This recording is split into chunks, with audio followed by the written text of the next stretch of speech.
Imagine knowing exactly what your students are learning and exactly which steps you need to take next. Join us in Down with the Reading Quiz to craft meaningful and productive formative assessments that move away from gotcha moments of basic recall and toward assessing what your students actually can do. In this 30-minute free masterclass, we'll share 3 powerful assessment keys that work for any novel at any time of the year. Head to shop.bravenewteaching.com/masterclass to sign up, and we'll also send you a free workbook to keep track of all your notes. Once again, that's shop.bravenewteaching.com/masterclass to nail formative assessments forever. Hey, Amanda. Hey, Marie. What are you up to later? Want to join me for happy hour? I'm all in. And guess what's amazing? Our listeners and friends of the podcast can also join us because Brave New Teaching Happy Hour has officially launched. Cheers! Cheers, everyone. We are officially hanging out a little bit longer after school with an extended, extra private podcast feed just for you. Yes. Members of Happy Hour get extra 15 minutes of the podcast, give or take, because you know us, we run a little bit long. It's just kind of how we are. But if you would like to get in on this Happy Hour action, please join us. It is only $5 a month. Head to curriculumrehab.com/happy hour and get yourself signed up, because when you're there, Amanda, tell our friends what we do every month for our Happy Hour members. I think my favorite part is coming up with a new free resource for our listeners every month. And then we pretty much break down that resource and how to use it. We also like to have guests on to do extended episodes and even Q&A that's just for you about that resource. It's really exclusive and super private just for you. So if you are like us and you like hanging out, you like chit-chatting about all things that are teaching, teacher life, and everything under that umbrella, join us for happy hour and we will see you there. Bye. Bye. Well, hello and welcome back to Brave New Teaching. This episode is going to be the first in a series that we're going to dole out, every month, every few months or so.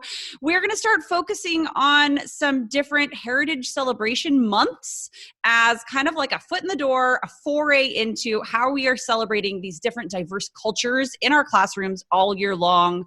But the celebration months are as good a time as any to introduce these topics and these texts and authors to our classes and to you guys.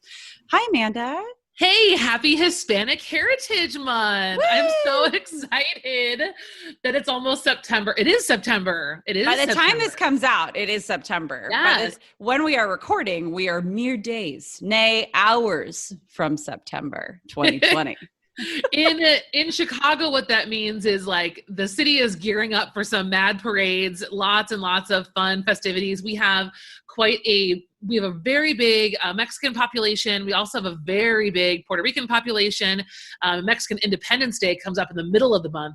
So, I'm going to be going to get myself some pozole, some pambazos. I wonder what that's going to look like here. I mean, I'm in San Diego. So we have Old Town San Diego, which is very steeped in Mexican heritage, especially because of our border with Mexico. And there are some amazing parades and amazing festivals. And I do wonder what COVID is going to do to those, there's always, this isn't September, but there's always a Day of the Dead festival and parade that is so cool. And inevitably I have students who go and come back with pictures and it's so fun. And I do wonder what that's going to look like this year, but at least we do have some amazing texts so we can jump into things from the page if we can't actually march in the streets. The idea behind this episode, you guys, is that we want to bring to you a variety of Latinx writers that maybe you've heard from before, maybe you haven't, but we want to kind of just give you a little dip into some of their work and inspire you or get your creative ideas going as to whether or not you want to share them during this month or if they would make a great pairing with a text that you're already doing another time during the year. We want to just showcase them for you, read a little passage and give you some ideas. We even have a free download at the end of this episode. Pop over to our show notes and you guys can download I'm going to make it on Google Docs for you, basically a close reading template with some of the samples from today's episode where you can help your kids look at voice because I think voice and Latinx writers is so unique and so special that we really wanted to gear it that way for you guys. And the other thing we want to make sure is really clear is that we're not saying September is the only time that you can showcase Latinx writers. Like, please, this is an organic way of looking at text that should be happening throughout the entire year, throughout your curriculum. We're just kind of taking it as like foot in the door. Hey, it's a great time to showcase some of our favorite writers. In no way do any of these pieces live in a vacuum in either of our classrooms, and they really shouldn't anywhere, because everybody's always a person. I don't really know what that means, but I feel like you guys do. So we're just going to go with it. We're going to go with it. And that's kind of why I told Maria, I was like, we should do a little bit of read aloud for people, because I think when you hear some of these pieces, that's when you're going to go, oh my gosh, that would be perfect with this other thing that I'm doing, or that would match so well with this other thing I'm doing, at this other time of the year. So we're going to do that for you guys today. And don't forget to check out the show notes, grab our free download. We're also going to be throwing our very first giveaway associated with this series. So when we do a Heritage Month episode, we also want to give away some books and some swag to celebrate that month. So make sure you guys head over to the show notes and to Instagram to enter that giveaway. And we are so excited to see who our winner is. And for sure. It's not over. There's still more stuff, Marie. This is going to be a heavy intro, guys, because we just have a lot of content and free stuff that we want to tell you about. And then I promise we're going to start the show music in just a minute. Oh, so I also have, guys, and I'll throw it in our show notes, a free lesson plan email series starting. Actually, it's already started, so jump on in. I'll be sending out lesson plans on Sunday night, again, featuring more Latinx writers. So it's more of what you're getting in this episode. So if you need more of it in your life, pop on over, sign up. I'll get those all sent over to you. Without any further ado, let's cue the music.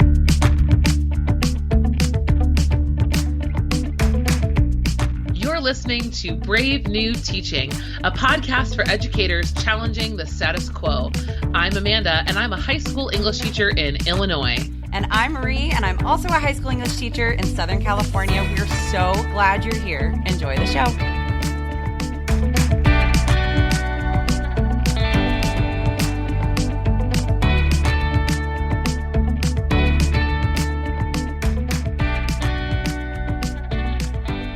Okay, guys, we know that was a really long intro, and thank you for sitting through it with us. It's just one of those things where, A, we want to do right by these beautiful pieces that we have for you today and by the incredible authors who created them, and B, we get really excited and we nerd out real hard and then we forget what we're going to say. So when it sounds like we're rambling, we super are.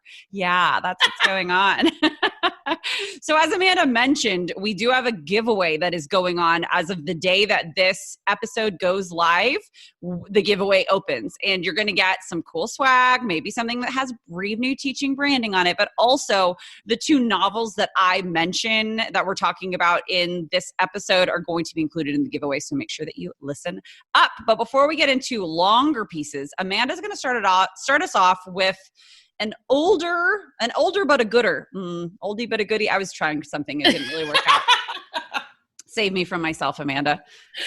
So I think what's really cool about starting this series with Latino writers and Latinx writers is that Latinx writers bring a lot to the table for us. And there's a lot to learn from this specific voices of what they have to say. So I think for me, one of the things I love about old school Latinx writers is the mythology and the magical realism. There's not a lot of other genres that dip into this. Some Middle Eastern writers do this, but it's very, very unique to Latin America culturally and historically. So I want to read to you guys a short little passage from something that Gabriel Garcia Marquez wrote. So Marquez is a Colombian author. This is written in around the 50s and it's been translated into English. But this is a tough piece, very much in the magical realism world, which if you've never taught that before, basically what you'll experience in a story like this is that the characters exist regardless of the fantastical and seemingly impossible things that are going on around them. So in 100 Years of Solitude, another Marquez book, priests are floating. There's a very heavy religious presence, but it's very convoluted and complicated. In this piece, a person you'll hear kind of falls from the sky with wings, and they can't decide if he's an angel or just a dude who has buzzard wings. But everyone's kind of just like going with it. You know, no one's questioning that it's impossible that a human has wings growing out of his back. So it's just a very interesting field to dip your toe into. And I would recommend this particular short story probably for older students. I'd say like 11th and 12th grade is probably a good place to do it. So let me share with you guys the very opening little mini paragraph of how the story goes. On the third day of rain, they had killed so many crabs inside the house that Pelayo had to cross his drenched courtyard and throw them into the sea because the newborn child had a temperature all night and they thought it was due to the stench. The world had been sad since Tuesday. Sea and sky were a single ash gray thing, and the sands of the beach, which on March nights glimmered like powdered light, had become a stew of mud and rotten shellfish. The light was so weak at noon that when Pelayo was coming back to the house after throwing away the crabs, it was hard for him to see what it was that was moving and groaning in the rear of the courtyard.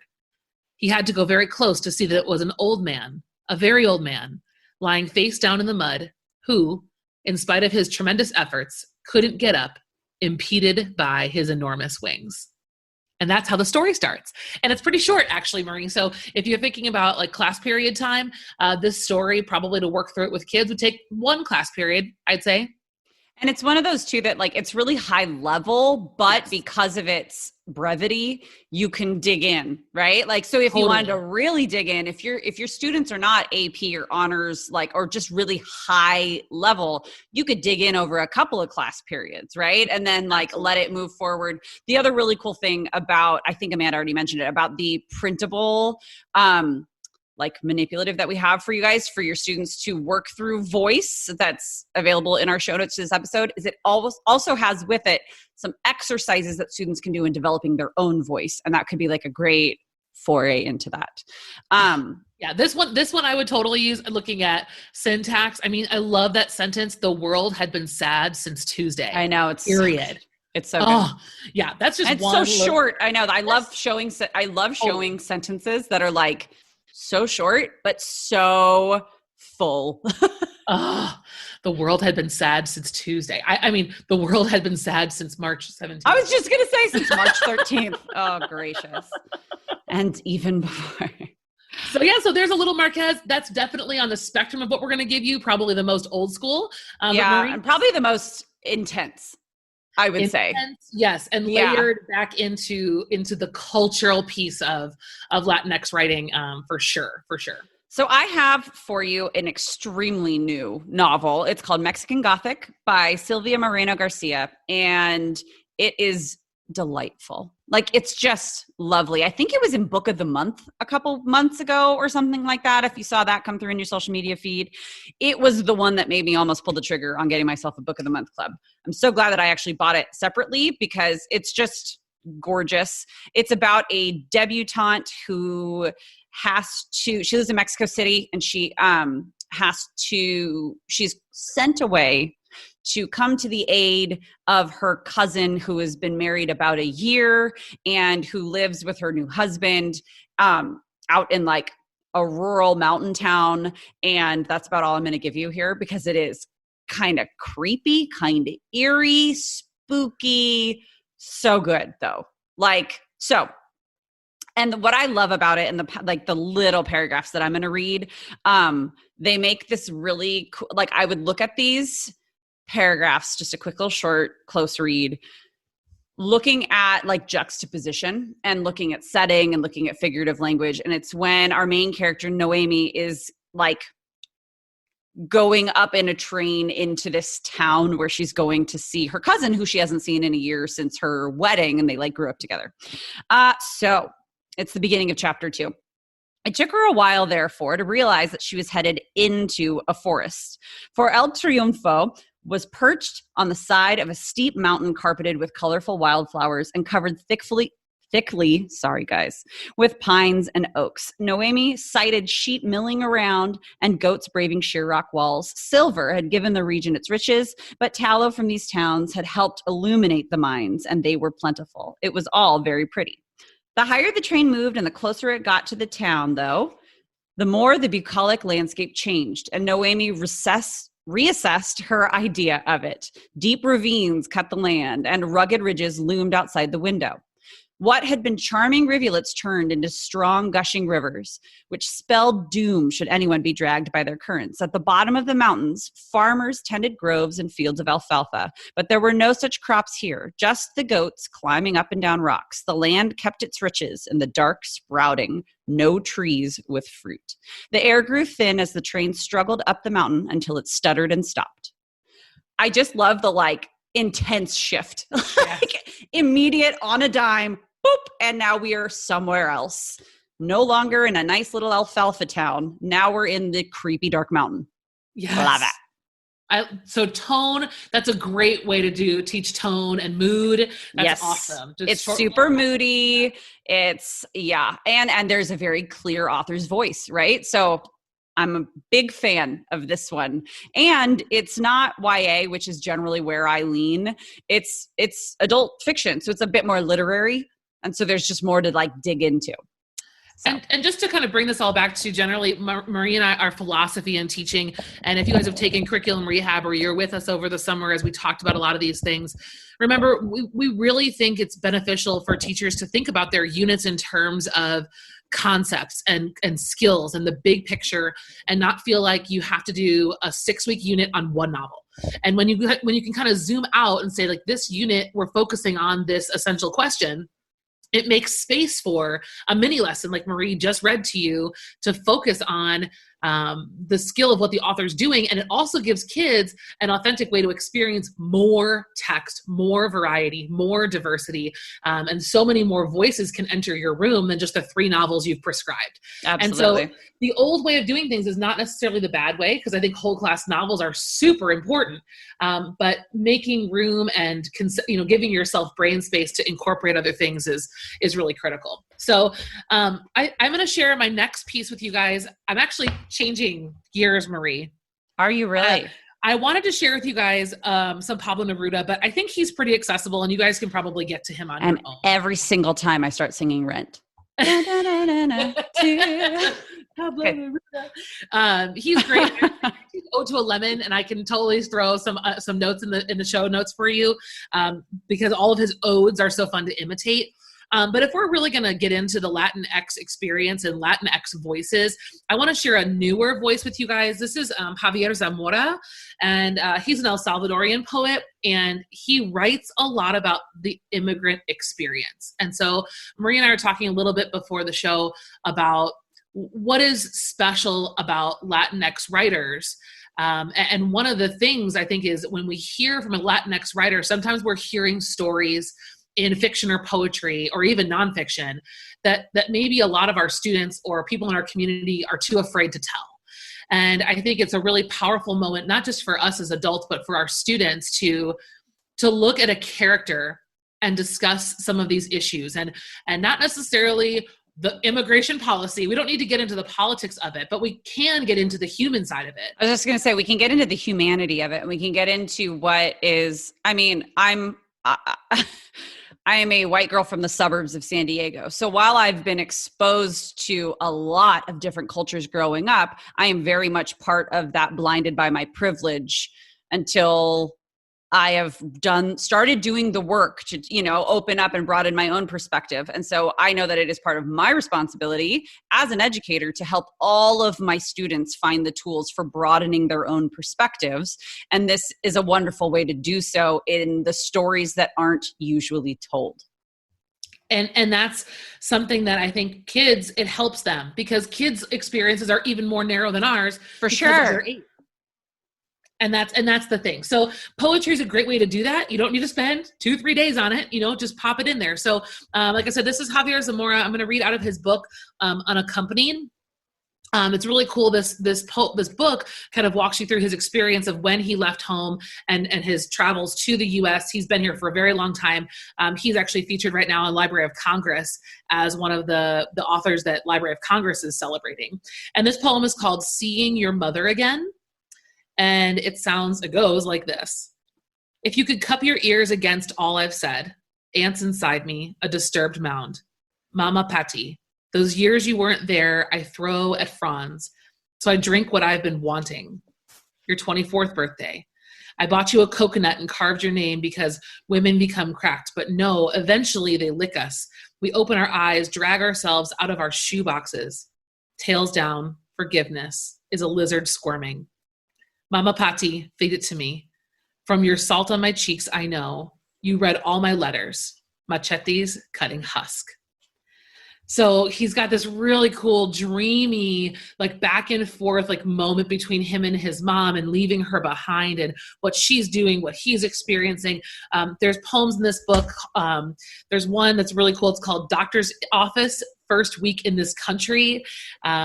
There's so many. There's one about citizenship. There's such a lot of layers to dig through with this experience. And I would highly recommend checking out Javier Zamora. Okay. I at first when you started reading, I was like, well, I'm going to start crying. And then I did a little bit and then I stopped. So that was beautiful.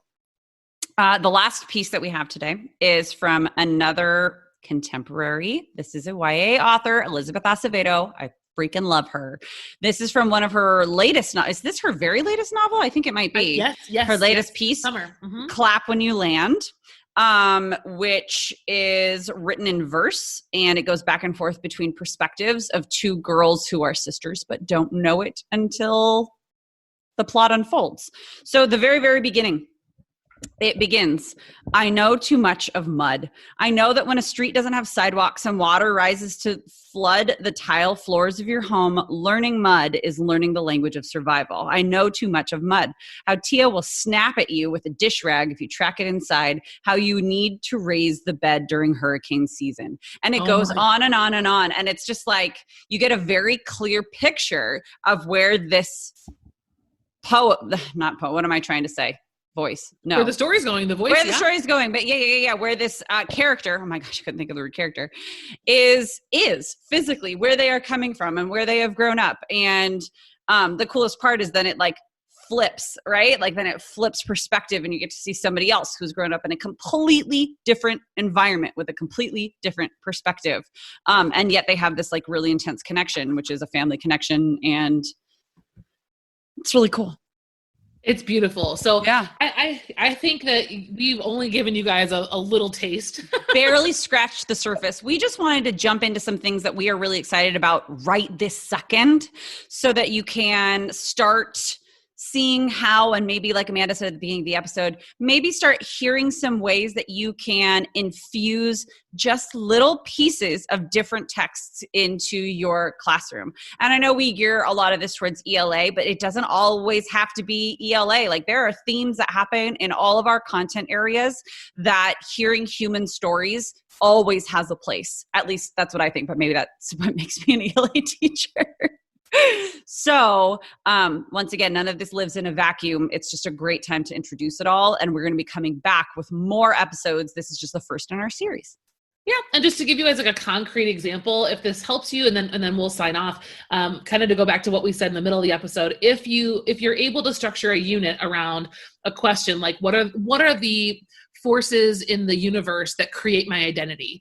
That's what gives you the place to say, well, your family history, your relationships with your parents, the politics of the place where you live, the natural disasters that have impacted your family's financial status or the existence of your house. And then all of a sudden you have a place for all of these different voices to enter a conversation about a question. And you don't have to feel that pressure of like doing an entire unit on something and, banging it, over and over and over on your kids. So, well, and like those of us who have had a hard time with something like essential questions, because you're trying to answer one question with one piece and a couple of articles, like one novel of Mice and Men and a few articles and a TED Talk. You're only going to get a few different responses from students. Cause I was only getting a few responses from students, varied in language, but all the same answer, because I was only giving them a couple perspectives through which to answer the question, and bringing in more voices, bringing in contemporary as well as older voices also gives students just more to work with, and it like broadens the little perspectives. And when we have that moment of like, oh my gosh, they're all answering the same way. Yeah, it's because we only gave them one way to answer. So this like absolutely solves that problem. And I absolutely, and Marie and I have talked about this a bajillion times, but we believe firmly that it is our job in our field to elevate marginalized voices. And this is just one way to do that is to go do the work, go do the research, look into these authors. There's a lot of authors that pop up over and over and over again because they're in, public domain or they've been taught forever.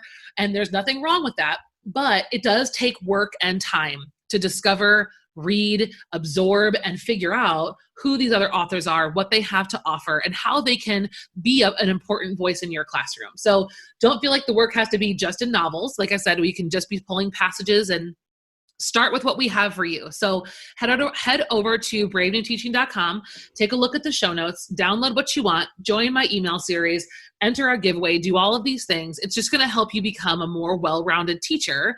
And that's why we're here. So you don't have to do all of the work. We're giving you a couple of steps in the right direction to make life easier for you, because that's why we're here, you guys. Absolutely. And the other thing that we love from you guys is when you leave us reviews on iTunes, because it helps us know, A, that we're on the right path, that we are giving you things that you teachers like us need, and we will keep on going in that direction. If you guys have a moment, take it, please leave us a review and a rating on iTunes. It helps other teachers find us and join our Brave New Teaching community.